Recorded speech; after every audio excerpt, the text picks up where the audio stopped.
परीक्षित पांडवों के वंशज थे जो अर्जुन के पुत्र अभिमन्यु और उत्तरा के पुत्र थे। जब उत्तरा गर्भवती थीं, कौरवों की ओर से अश्वत्थामा ने ब्रह्मास्त्र का उपयोग कर उनके गर्भ में पल रहे शिशु को मारने का प्रयास किया, लेकिन भगवान श्री कृष्ण ने अपनी दिव्य शक्ति से परीक्षित की रक्षा की।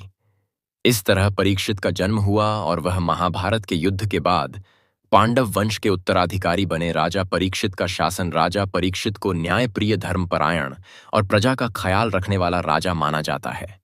उनका शासन काल सुख और शांति से भरा था। वह अपने पूर्वजों की तरह धर्म और सत्य के मार्ग पर चलते थे। एक बार राजा परीक्षित शिकार पर गए और जंगल में एक ऋषि शमीक को ध्यान मग्न देखा। जब ऋषि ने उनकी बात का जवाब नहीं दिया तो राजा ने क्रोधित होकर उनके गले में मृत सांप डाल दिया। जब ऋषि के पुत्र श्रृंगी को यह बात पता चली तो उन्होंने राजा परीक्षित को 7 दिन के भीतर मृत्यु का श्राप दिया।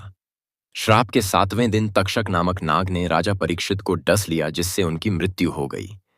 राजा परीक्षित ने श्राप को स्वीकार कर अपना अंतिम समय गंगा तट पर भगवान श्री कृष्ण की कथा सुनते हुए बिताया। यह कथा शुकदेव मुनि ने सुनाई, जिसे भागवत पुराण के नाम से जाना जाता है। राजा परीक्षित की मृत्यु के बाद उनके पुत्र जन्मेजय ने नागों को नष्ट करने के लिए सर्पसत्र यज्ञ किया। यह यज्ञ नागों के प्रति बदले की भावना से किया गया, लेकिन ऋषियों की सलाह से उन्होंने इसे समाप्त कर दिया।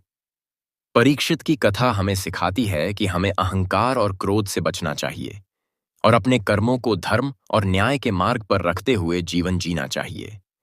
उनका जीवन मानवता, समर्पण और आध्यात्मिकता का प्रतीक है।